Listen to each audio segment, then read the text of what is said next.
ছদ্মবেশকারীদেরকে নিয়ে ক্ষোভ, একই সঙ্গে বলেছেন যে ওনারা ক্ষমতায় এসে সুপ্রিম কোর্টের বিচারপতিকে দিয়ে দুর্নীতির তদন্ত করাবেন।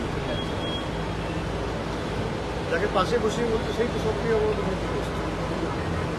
যাই হোক, এগুলো প্রতি মাসে উনি একবার করে আসছেন এখন, যেহেতু নির্বাচন সামনে রয়েছে। নির্বাচনের পর তো এদের ঠিকই খুঁজে পাওয়া যায় না। তো যারা দুর্নীতি নিয়ে তদন্ত করার কথা বলে, বিজেপির দুর্নীতির বিরুদ্ধে লড়াইয়ের কি নিদর্শন গত 10-12 বছরে প্রত্যেকটা জয়েনিংয়ে এখানে বিরোধী দল নেতা, আসামে হিমন্ত বিশ্ব শর্মা, মহারাষ্ট্রে নারায়ণ রানে, কিছুদিন আগে উপমুখ্যমন্ত্রী মহারাষ্ট্রে একটা দুর্ভাগ্যজনক ঘটনায় মারা গেছে, আমি তার নাম করব না, কিন্তু একাধিক ঘুরি উদাহরণ রয়েছে। যারা এই কথাগুলো বলছে তারা লোক হাসানোর জন্য এইসব কথা বলছে। আর যারা বর্ডার সুরক্ষিত করার কথা বলছে, বিজেপির লোকসভার সাংসদ রানাঘাটিতে জগন্নাথ সরকার, তিনি বলেছেন বিজেপি ক্ষমতায় এলে বাংলাদেশের সাথে বর্ডার বিজেপি সরকারই তুলে দেবে। এটা আমার কথা না, এটা জগন্নাথ সরকারের কথা। তা অমিত শাহ কি জগন্নাথ সরকারকে শোকজ করেছেন? হয় অমিত শাহ ঠিক হলে জগন্নাথ সরকার ঠিক। যদি অমিত শাহ ঠিক হয় তাহলে জগন্নাথ সরকারকে শোকজ করা উচিত। আর যদি জগন্নাথ সরকার ভুল হয় আর অমিত শাহ ঠিক হয়, তাহলে স্পষ্ট করে বিজেপি নেতৃত্বের বলা উচিত। দুটোর মধ্যে তো একটাও হয়নি। কিন্তু লোক হাসানো ছাড়া আর কিছু না। अभिषेक, अमित शाह कह रहे हैं कि 80% से कम 45% वोट हो जाएगा। दीदी आपको समझ में भी नहीं आएगा। रावण भी सोचे थे राम उनको हरा नहीं सकते। रावण भी सोचे थे राम उनको हरा नहीं सकते, लंका क्रॉस करके नहीं आ सकते। अमित शाह पिछला बार भी कहे थे कि 200 पार होंगे। जब लोकसभा के चुनाव था तब भी देश के प्रधानमंत्री खुद बोले थे कि सबसे अच्छा प्रदर्शन हमारा बंगाल से होंगे। उसके बाद आपने देखा बहुत सारे एग्जिट पोल्स में भी बंगाल में 42 सीट्स में 30 सीट 32 सीट बीजेपी को दिया गया। जब बैलेट बॉक्स खुला तब आपने देखा बाजी पलट गया। तो वो प्रेडिक्शन करेंगे, केडर को मोटिवेट करने के लिए एक उनका तरीका है, एक प्रयास है, वो करें, उसमें कोई दिक्कत नहीं है। लेकिन मैंने जो बोला है कि आप कुछ भी कर दो, बंगाल में तृणमूल को आप वीक नहीं कर पाओगे। क्योंकि आपने 5 साल 7 साल 10 साल में आप हर बार आते हो, हम लोग जा रहे हैं रिपोर्ट कार्ड लेके। आपका रिपोर्ट कार्ड आप बताइए ना, बंगाल के लिए आपने क्या किया। भाई अगर देश का गृहमंत्री आता है या देश का प्रधानमंत्री आता है, बंगाल के लोग तो खास करके जो बंगाल में रहते हैं वो तो यही चाहेंगे कि हमारे लिए क्या किया उसके रिपोर्ट कार्ड बताएं। भाई आपने कितना लोगों को घर दिया, कितना लोगों को रास्ता दिया, कितना लोगों को पानी दिया, कितना गांव में रास्ता बनाया, कितना पानी का प्रोजेक्ट में जल जीवन मिशन में आपका जो पैसा है वो आपने कितना छोड़ा। वो सब लेके तो कोई बात नहीं है, खाली घुसपैठ। भाई घुसपैठ का नमूना क्या है? अमर्त्य सेन। घुसपैठ का नमूना है झूलन गोस्वामी। घुसपैठ का नमूना है मोहम्मद शामी, दीपक अधिकारी। जो बीजेपी के नेता अमर्त्य सेन को नहीं छोड़ता है, हमारे यहाँ पे जो रेवोल्यूशनरीज है उनको नहीं छोड़ता है, उनसे आप क्या ही आशा रखिएगा। আজকে মতুয়ামি একই কথা বলছেন যে ভয় পাওয়ার কোনো কারণ নেই। 10 লক্ষ কোটি টাকা বাংলা সরকারকে দিয়েছি, কোথায় গেল সেটা প্রকাশ করুন, শ্বেতপত্রটা প্রকাশ করুন। 10 লক্ষ কোটি টাকা কি খাতে দেওয়া হয়েছে নাকি?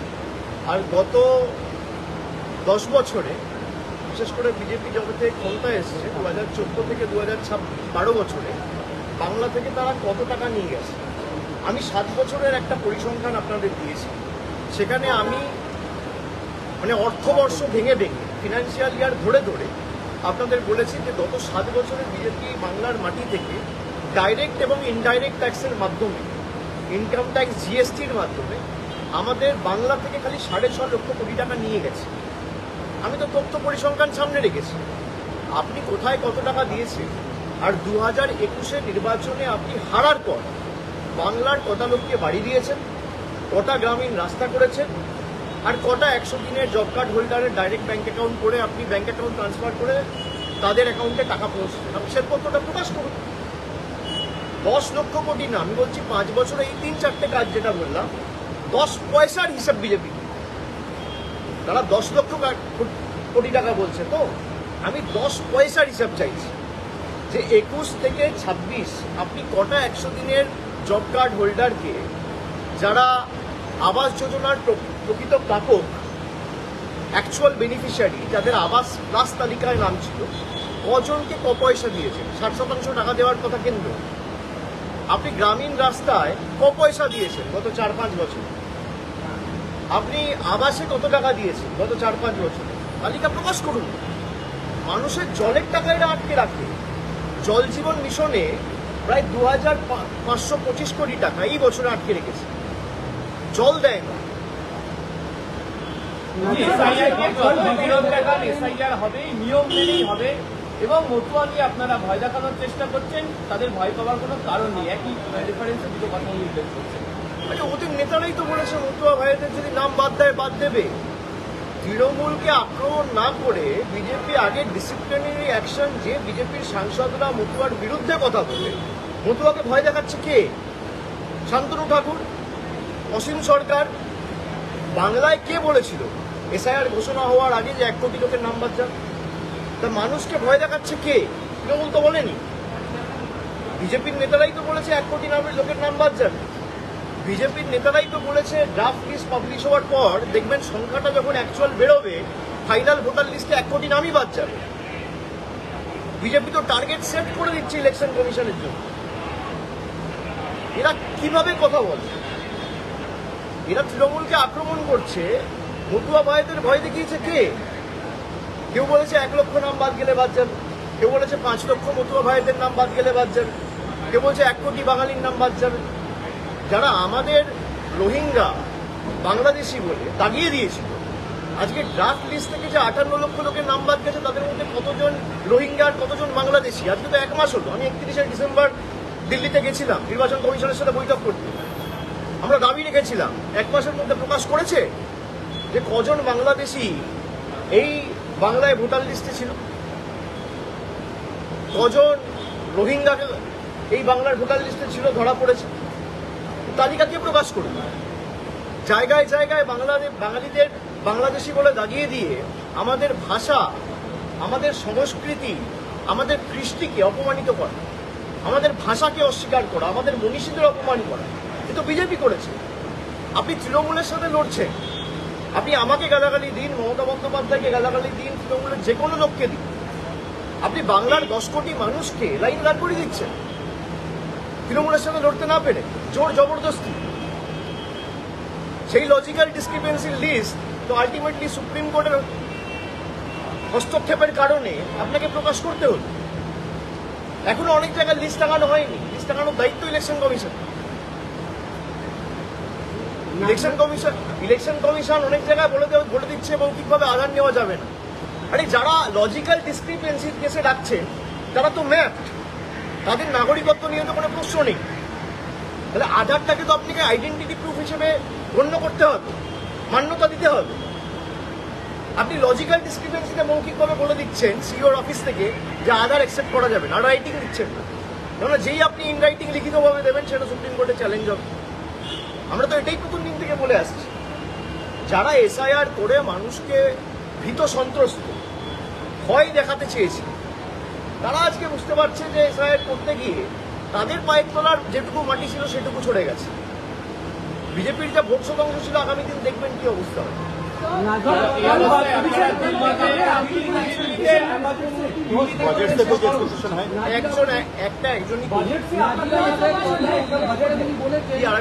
নাজিরাবাদের আনন্দপুরের সাম্প্রতিক মর্মান্তিক ঘটনার কথা উল্লেখ করে উনি বলেছেন এটা মুখ্যমন্ত্রী ভ্রষ্টাচারের ফল। একটু অ্যাড করে দিচ্ছি, বলেছেন যে এই মালিক বিদেশ সফরে গেছিলেন মুখ্যমন্ত্রীর সঙ্গে, এই ঘটনাকে তিনি নীরব মোদী গেছিল মোদীর সাথে। একজন শিল্পপতি হিসেবে স্টেট গভর্নমেন্টের ডেলিগেশনে শিল্পপতিরা যাবে না তো কারা যাবে? আমি সেটাকে সমর্থন করছি। একটা ঘটনাকে নিয়ে পলিটিক্স করা এটা বিজেপির কায়দা। বিজেপি শকুনের মৃতদেহ খোঁজে আর মৃত্যুর রাজনীতি করে, শকুনের মতো লাশের রাজনীতি।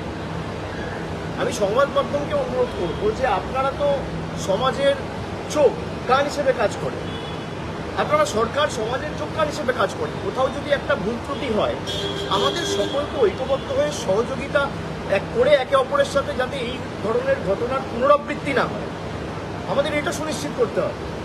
অমিত শাহ বলছেন যে আনন্দপুরে যে ঘটনা ঘটেছে তার জন্য মমতা বন্দ্যোপাধ্যায় দায়ী, 1 মাস আগে গোয়ায় যে ঘটনা ঘটেছে তার জন্য তবে নরেন্দ্র মোদী দায়ী। পানীয় জল খেয়ে 25 জন মারা গেছে ইন্দোরে, তার জন্য নরেন্দ্র মোদী দায়ী। একটা দুর্ভাগ্যজনক ঘটনাকে নিয়ে একটা মানুষ কত নিচে নামতে পারে যে এই জিনিসগুলোকে নিয়ে রাজনীতি করছে। একটা প্রাইভেট গোডাউন, তার মধ্যে কে কি পরিস্থিতিতে আছে সরকারের পক্ষে এটা দেখা সম্ভব নয়। সরকার খবর পেয়ে ফায়ার ডিপার্টমেন্ট থেকে শুরু করে জেলা প্রশাসন যথেষ্ট সক্রিয়তার সাথে কাজ করেছে। যাদের গাফিলতির কারণে এই দুর্ভাগ্যজনক ঘটনা ঘটেছে, সেই গোডাউনের মালিক এবং ওয়াও মোমোর ম্যানেজমেন্টের দায়িত্বে যারা ছিলেন তাদের সবকটাকে সরকার অ্যারেস্ট করেছে, ব্যবস্থা নিয়েছে। এবং এর উপরেও যদি কেউ থাকে, আমরা চাই কেউ যদি এর সাথে ইনভলভ থাকে, সে যত বড় শিল্পপতি হোক, সরকার কাউকে স্পেয়ার করবে না। যারা মমতা বন্দ্যোপাধ্যায়ের সাথে বিদেশ সফরে গেছেন বলে একটা দুর্ভাগ্যজনক মর্মান্তিক বেদনাদায়ক ঘটনাকে নিয়ে রাজনীতি করছে, তাহলে যে নীরব মোদী মেহুল চোকসির বিরুদ্ধে ভারতকে সর্বশান্ত করে 15,000-20,000 কোটি টাকার ঋণ নিয়ে দেশ থেকে পালিয়ে যাওয়ার অভিযোগ রয়েছে, তারা তো নরেন্দ্র মোদীর সাথে বিদেশ সফরে গেছে। ওয়ার্ল্ড ইকোনমিক ফোরামে মোদীর সাথে কার ছবি আছে? নীরব মোদীর ছবি নেই।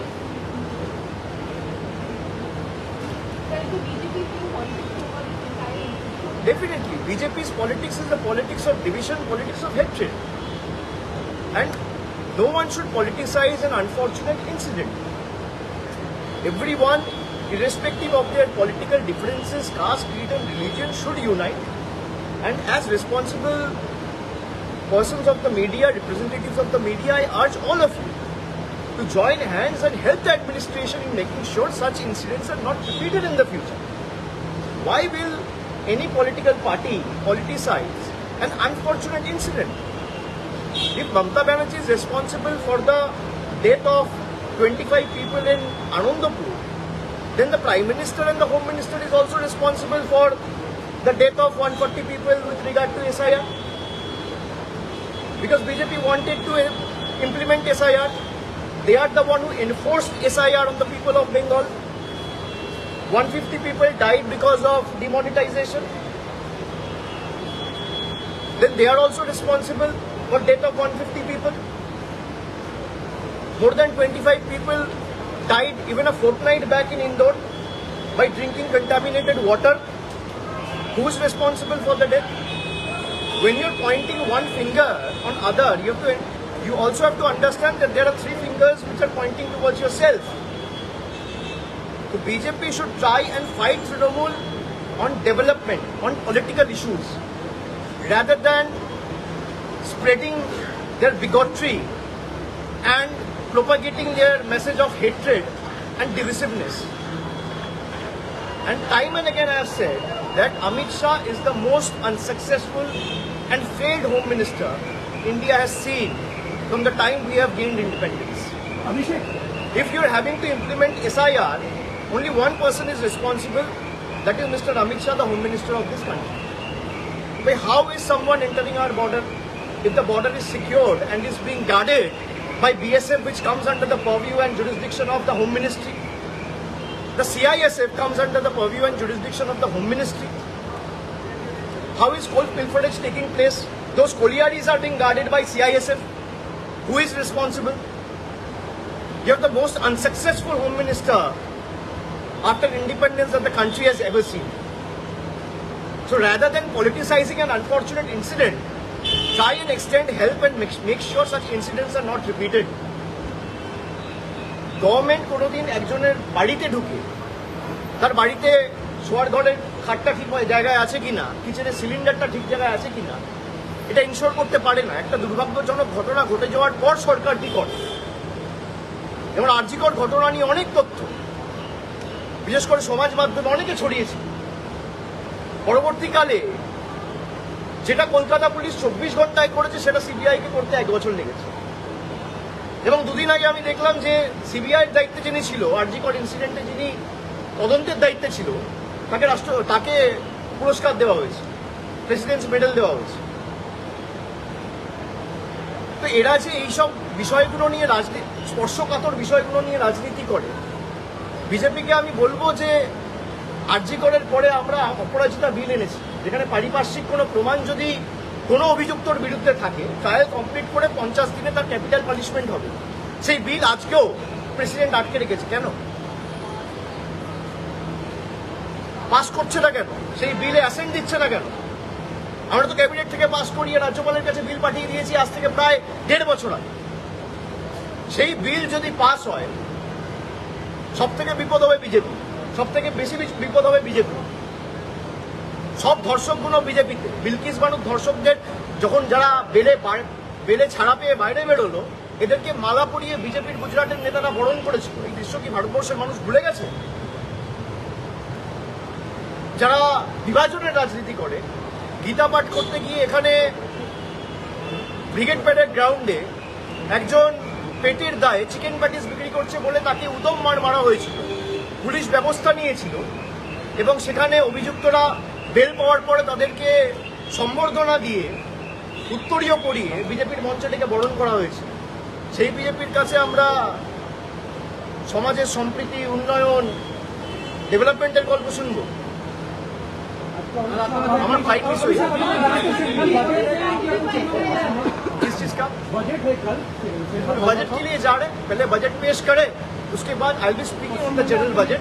कुछ भी अगर मुझे बोलना होगा आई बी स्पीकिंग। এক একজনকে 3টে করে প্রশ্ন করে। অমিত শাহ বাংলার ইতিহাস জানে না, কিছুটা দিন তো জেলে কাটিয়েছেন। সেখানে যদি সময় করে বাংলার ইতিহাসটা পড়তে, সিপিএম আমলে কিভাবে মানুষ অত্যাচারিত হয়েছে অমিত শাহ ধারণা নেই। অমিত শাহ বানতলা, ধানতলা, ছোটআঙারিয়া, চমকাইতলা, সিঙ্গুর, তাপসী মালিক এগুলো জানে না। অমিত শাহকে আগে বাংলার ইতিহাস পড়ে আসতে বলি, সিপিএম কিভাবে অত্যাচারিত করেছে বাংলার মানুষকে, আর একের পর এক গণহত্যার ঘটনা। আর যারা করেছে, আমি পশ্চিম মেদিনীপুরে সভা করতে গিয়ে বলে এসেছি নাম ধরে ধরে, সুশান্ত ঘোষের যত সাগরে, বেড়া চাপড়ার গণহত্যা, গড়বেতার গণহত্যা, কঙ্কালকাণ্ড, সব এখন বিজেপি। সুশান্ত ঘোষের ডানাতের শুকুর আলীর ছেলে এখন বিজেপি করে। অমিত শাহকে বলুন শুকুর আলীর ইতিহাসটা একবার করতে। শুকুর আলীর ছেলে এখন বিজেপির মেদিনীপুরের যুবর খুব সম্ভবত একটা ওয়ার্ডের টাউন প্রেসিডেন্ট বা কিছু।